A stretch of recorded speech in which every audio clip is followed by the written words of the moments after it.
আসসালামু আলাইকুম। আশা করছি সকলে ভালো আছেন। আজকে ৪ সেপ্টেম্বর ২০২৪। আজকে আমি পড়ব ইংলিশ থেকে ভোকাবুলারি প্লাস অ্যাডজেক্টিভ। বাংলা ব্যাকরণ থেকে পড়ব পরিভাষা। আজকে বাংলা ব্যাকরণ শুরু করতেছি। অল্প অল্প করে পড়ব ইনশাআল্লাহ। বাংলাদেশ থেকে পড়ব ভাষা আন্দোলন থেকে মুজিবনগর সরকার। প্রিভিয়াস এমসিকিউ থেকে পড়ব ৩০তম বিসিএস।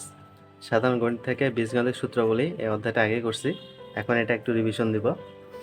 রিটেন থেকে গণিত এবং বিজ্ঞান একটু দেখার চেষ্টা করব।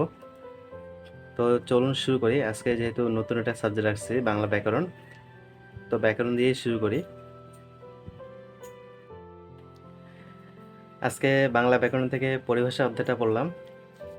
এখানে চ্যাপ্টারে কিছু পরিভাষা দেওয়া আছে, তারপরে আছে প্রিভিয়াস কিছু কোশ্চিন আছে প্রায় ২৫০ প্লাস। তো এই চ্যাপ্টারটা বিসিএসে মাঝে মাঝে আসে, প্রত্যেকবারে যে আসে তা না। তারপরে এখানে যেগুলো দেওয়া আছে সবগুলাই পড়ে রাখবো ইনশাল্লাহ যদি কমন পাই। তো আজকে বাংলা ব্যাকরণ এতটুকুই ছিল। আজকে ভূগোলের পড়লাম ৫৯ থেকে ১০০ পর্যন্ত। আমি মূলত প্রতিদিনই ৪০টা ৫০টা করে পড়ার চেষ্টা করি। কতটুকু মনে আছে কতটুকু মনে নেই এটা চিন্তা করি না, কারণ ভোকাবুলারি একদিনে হয় না, এটার জন্য একটু সময় আবার কষ্টসাধ্য ব্যাপার। তো আজকে আমি ১০০ পর্যন্ত পড়ছি। কালকে বাকি যতটুকু আছে বাকিটা পড়বো কালকে। আজকে ইংলিশ গ্রামার থেকে পড়লাম অ্যাডজেক্টিভ। বিসিএস এর জন্য অ্যাডজেক্টিভ টপিকটা তেমনটা গুরুত্বপূর্ণ না, তবে অ্যাডজেক্টিভ সম্পর্কে একটু জানার জন্য এই টপিকটা পড়া যেতে পারে। আজকে অ্যাডজেক্টিভ পড়লাম, কালকে পড়বো আর্টিকেল। আজকে প্রিভিয়াস এমসিকিউ থেকে পড়া ছিল ৩০তম বিসিএস। মূলত একটা একটা করে পড়ি প্রতিদিন।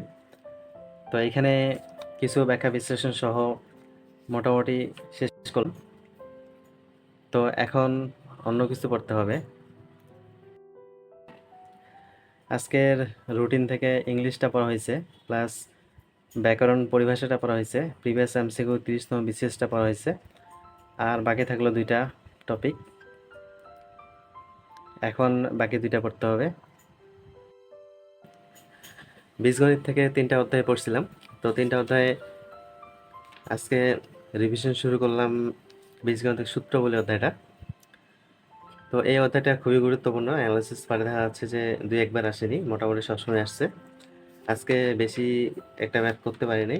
আজকে 1 থেকে 5 পর্যন্ত ম্যাথ করছি। তো অধ্যায়টা তুলনামূলক সহজ আছে বাকি 2টা অধ্যায় থেকে। আজকে 5 পর্যন্ত করছি, আর কালকে 5 থেকে শুরু করে 5-এর পরে থেকে শুরু করে শেষ পর্যন্ত করার চেষ্টা করব।